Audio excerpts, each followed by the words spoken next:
program tambula n'okumanya gose tambula n'okumanya ku MRU TV.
Ekifaananyi okiraba ekya family mu mwaka gwa 1962 mukuumaddamula wa Buganda Oweekitiibwa Charles Peter Mayiga yazaalibwa ku kyalo Kasanje e Kabonera mu disitulikiti y'e Masaka. Bazadde ba Mayiga ye Ssaalongo Seppiriya Mukasa wamu ne Nnaalongo Rebecca Kyese Mukasa. Ku mmeeza kuno abutebe buli bwe mulabye taata ng'atuula wano. Emmeeza eno ng'ebeera wakati, maama abeera wano. Eno yennyini emmeeza eno nga bwe mugiraba eno yennyini lwakuba kakati ndooza yeetaaga kuwawula nakukola kutya naye wano nga wetuliira.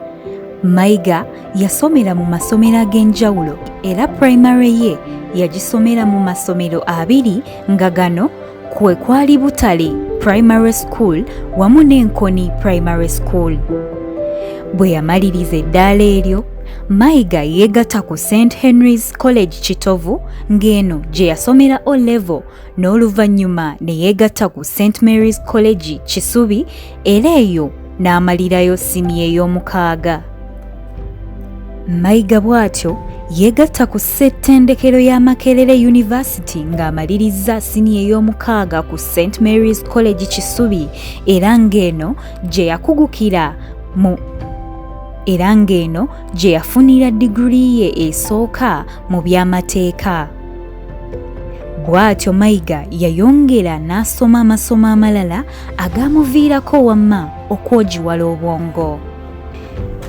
Mu kuwandiika n'okusoma ebitabo, Charles Peter Mayiga awandiise ebitabo bingi omuli King on the Throne ng'atulaga engeri obwakabaka gye bwazzibwawo n'amateeka engeri gye gaakyusibwa okusobozesa obwakabaka okuyimirira.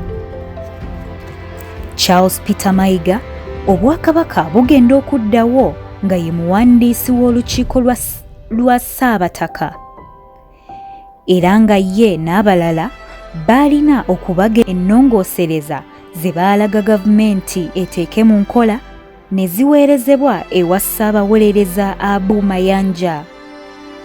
Ssemateeka n'akyusibwa awo nno Obuganda kwe kuddamu okutinta.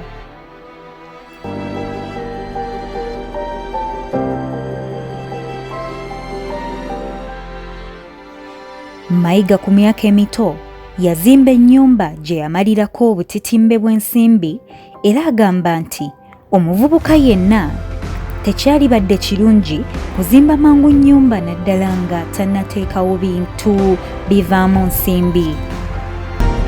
Emirundi mingi weewola ng'okola nga twewola okukola emirimu naye ng'ate ssente nnyingi nnyo ezitudde wano kubanga ennyumba eno okugijjako engalo mu 26 nga eridde kadde nga 300 mu budde obwo. Alina client omu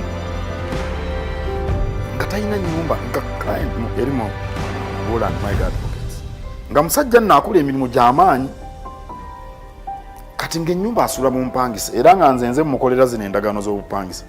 Kati olumu ne mmubuuza mbwasebo naye lwaki tosasumba ennyumba eyiyo nanga nti omanyi emirimu gy'enkola gyetaaga ssente nnyingi.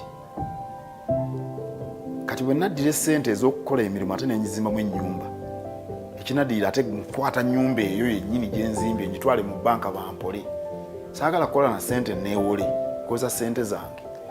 Ekyokubiri ennyumba njagala okuzimba njagala gizimba mu kifo nga kirungi nga n'ennyumba nnungi bijja kumalako ssente ezikola kakati ssente zange zikola mirimu. Engamba ng'omusajja ono alina amagezi nandibadde nga nkoze emirimu mingi emirimu gyange gyanditambudde nnyo era ndooza mu budde buno nandibadde n'ennyumba eno nagizimba oba nesinga n'eno singa ssente ezo zonna saaziteeka mu nnyumba mu budde obwo.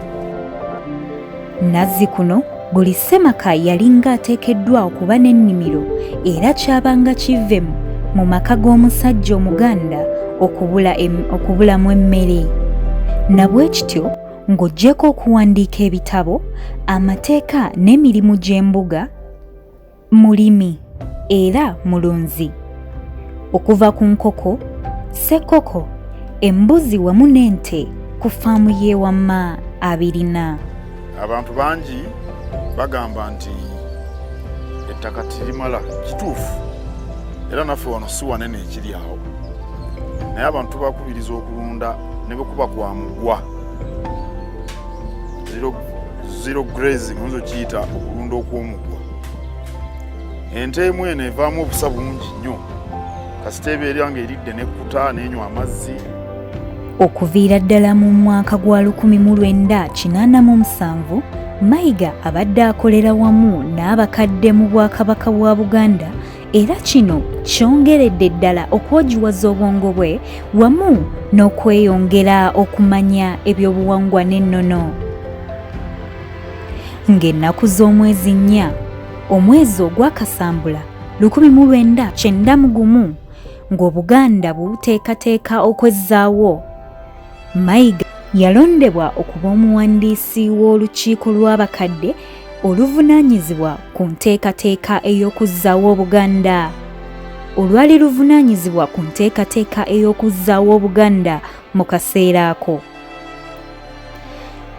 Obuganda bwe bwamala okutereera mu 1993 Mayiga yalondebwa okubeera minisita ow'ebyempuliziganya mu Buganda era omwogezi w'Obwakabaka.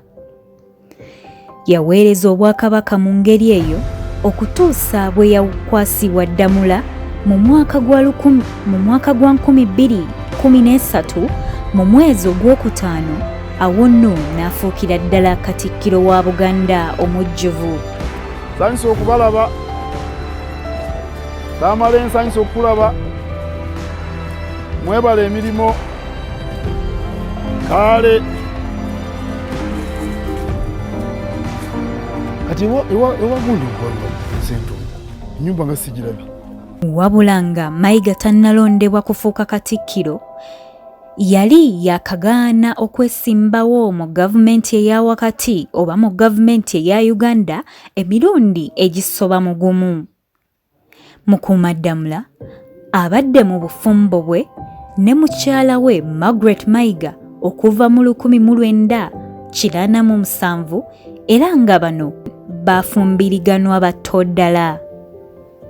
Mu butabo bwawandiise kwe kuli ne Buganda ku ntikko nga kano kattottola ensonga ssemasonga 5 ezisobola okuyamba Obuganda okugenda mu maaso era nga kafulumizibwanga ennaku z'omwezi 29 omwezi ogwokutaano omwaka 2013 olunaku lwennyini lwe yakwasibwa ebikola okutandika okuweereza Obuganda nga Katikiro.